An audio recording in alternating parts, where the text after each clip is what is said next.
Halo guys, Assalamualaikum warahmatullahi wabarakatuh. Selamat siang, kami dari kelompok pertama, kelompok Red Velvet alias Red Flag, akan mempresentasikan materi video yang berjudul Demokrasi, tentang sebuah pengertian, sejarah, dan konsep.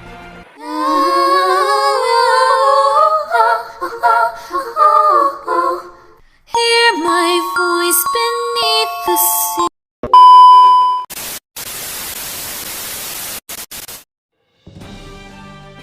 Secara umum, demokrasi merupakan sebuah sistem pemerintahan, di mana pemerintahan tersebut diselenggarakan dari rakyat, oleh rakyat, dan untuk rakyat. Pemerintahan dalam hal ini memberikan hak dan wewenang kepada rakyat untuk mengambil suatu keputusan, persamaan hak dan kebebasan dalam bersuara. Dalam hal ini, di dalam sistem demokrasi yang memegang kekuasaan tertinggi adalah rakyat.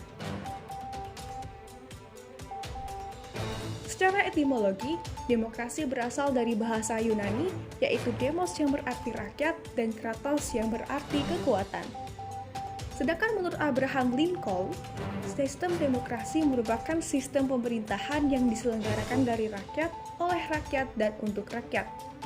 Sementara itu, menurut Kamus Besar Bahasa Indonesia, demokrasi adalah suatu bentuk atau sistem pemerintahan di mana seluruh rakyatnya ikut serta dalam memerintah melalui perantara wakil-wakil terpilih mereka. Dan yang terakhir, menurut Aristoteles, demokrasi adalah situasi atau kondisi di mana ketika orang-orang yang miskin yang berkuasa dan bukannya orang-orang yang berada. Demokrasi ditaksir telah ada sejak abad ke-5 sebelum Masehi, di mana sistem demokrasi ini digunakan untuk menyebut sistem politik negara di kota Yunani, yaitu Athena. Konsep demokrasi pertama kali muncul sekitar tahun 508 hingga 507 sebelum Masehi oleh seorang pembuat undang-undang dari kerajaan Yunani kuno di Athena yang bernama Chrystunis. Pada saat itu, yang terjadi adalah demokrasi langsung, di mana terjadi pemilihan acak pada warga Athena untuk memilih pejabat pemerintahan hingga terbentuklah majelis legislatif di negara tersebut. Di dalam majelis legislatif tersebut, rakyat yang memenuhi syarat berhak mengemukakan pendapat dan bersuara. Pada tahun 700 Masehi di kota Sparta juga pernah melakukan voting untuk memilih pemimpin dengan sistem skor, di mana kandidat yang mendapatkan skor terbanyak akan keluar sebagai pemenang. Selain itu, pada abad pertengahan juga pernah terjadi beberapa kali sistem pemilihan secara demokrasi. Salah satunya adalah sistem pemilihan Khalifah Utsman bin Affan dengan cara seleksi. Dan untuk zaman modern sendiri, bangsa pertama kali yang mengadopsi konstitusi demokrasi adalah Republik Korsika pada tahun 1755.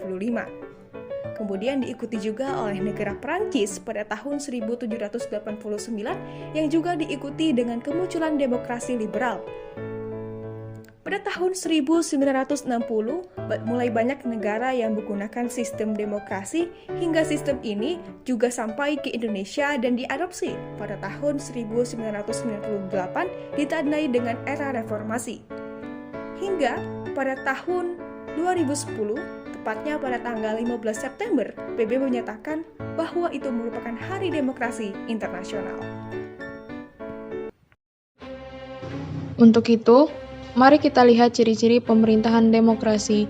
Pertama, ciri pemerintahan konstitusional, yaitu berkaitan dengan kehendak, kepentingan, maupun kekuasaan rakyat yang ditegaskan ke dalam konstitusi maupun undang-undang yang berlaku di suatu negara atau berisikan kepentingan rakyat.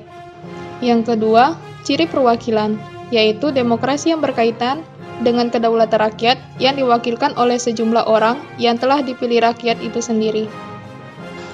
Ketiga, ciri pemilihan umum, yaitu berkaitan dengan politik di mana rakyat berhak untuk memilih pihak atau pemimpin dalam suatu pemerintahan.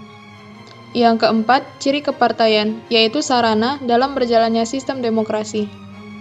Yang kelima, ciri kekuasaan, yaitu berkaitan dengan adanya pembagian dan pemisahan kekuasaan. Dan yang terakhir adalah ciri tanggung jawab, merupakan sebuah komitmen atau tanggung jawab yang harus dilaksanakan karena telah menjadi pihak yang terpilih. Prinsip-prinsip demokrasi menurut pendapat Al-Madudi yang dikenal sebagai soko guru demokrasi adalah sebagai berikut. Yang pertama, kedaulatan rakyat. Ini menggambarkan suatu sistem kekuasaan dalam sebuah negara di mana kekuasaan tertinggi dipegang oleh rakyat. Yang kedua, pemerintah berdasarkan persetujuan dari yang akan diperintah, yaitu rakyat. Yang ketiga, adanya kekuasaan mayoritas. Yang keempat, hak-hak minoritas, di mana kita tidak boleh berlaku diskriminasi pada kaum minoritas dan harus menjunjung tinggi nilai toleransi dan menghormati dalam pemenuhan hak-hak dari kaum minoritas. Yang kelima, adanya jaminan dalam hak asasi manusia. Yang keenam, kita harus melakukan pemilihan yang bebas, adil, dan jujur. Yang ketujuh, persamaan di mata hukum, di mana setiap warga negara diberlakukan secara adil dan sama tanpa melihat kekayaan ataupun hak intelektual. Yang kedelapan, adanya proses hukum yang wajar, di mana penegak hukum harus membela kebenaran dan menghukum yang salah.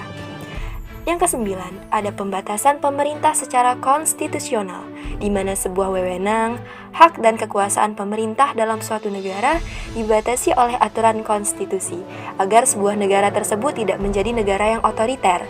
Yang ke-10, adanya pemisahan ataupun pembagian kekuasaan, dikenal sebagai trias politika, di mana kita harus membagi kekuasaan menjadi 3, yaitu dalam lembaga legislatif, yudikatif, dan eksekutif. Lalu nomor 11 ada pluralisme sosial, ekonomi, dan politik.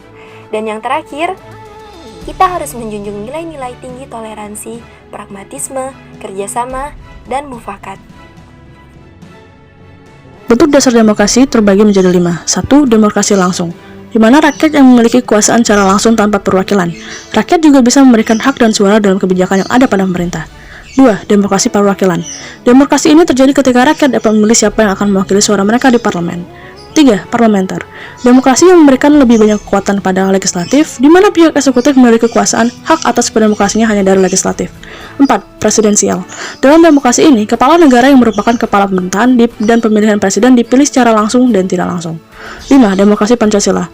Merupakan demokrasi yang berlaku di Indonesia yang bersumber pada nilai sosial dan budaya bangsa, serta mengutamakan musyawarah dan mufakat dalam mencapai kepentingan bersama.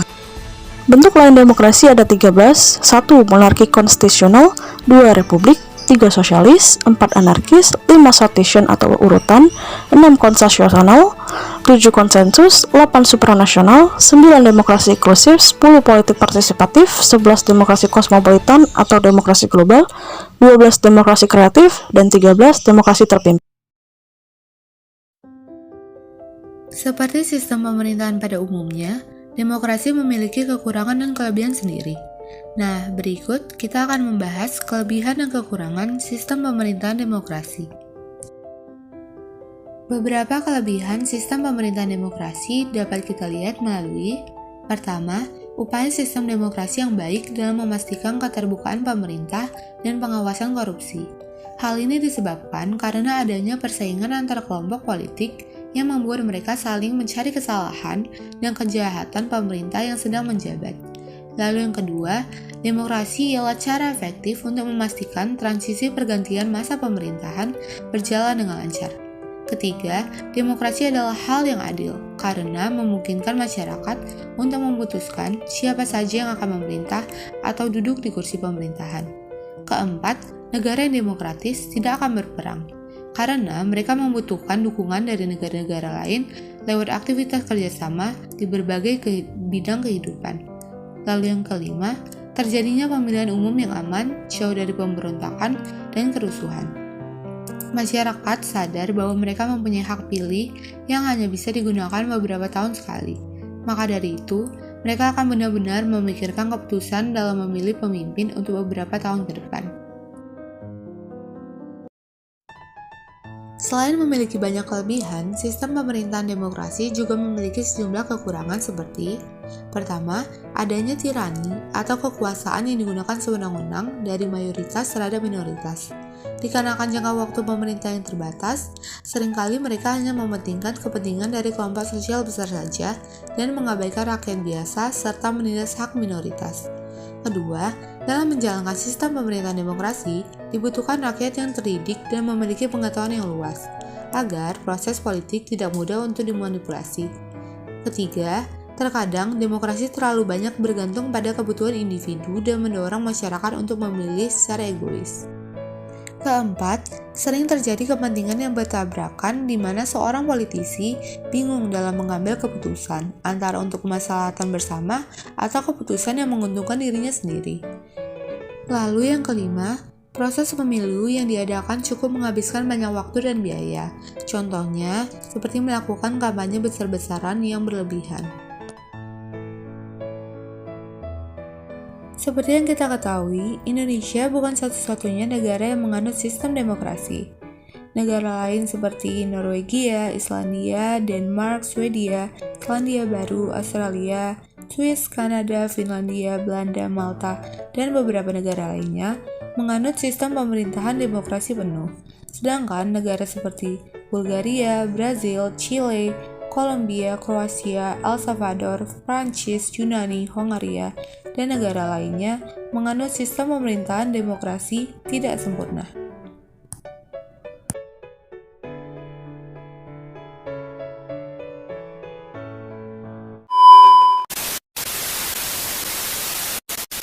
Ikan lele, ikan pari, cukup sekian dan terima kasih. Kami dari kelompok pertama memohon maaf jika ada kesalahan dalam perbuatan ataupun perkataan pada materi kali ini. Kami ucapkan terima kasih dan wassalamualaikum warahmatullahi wabarakatuh.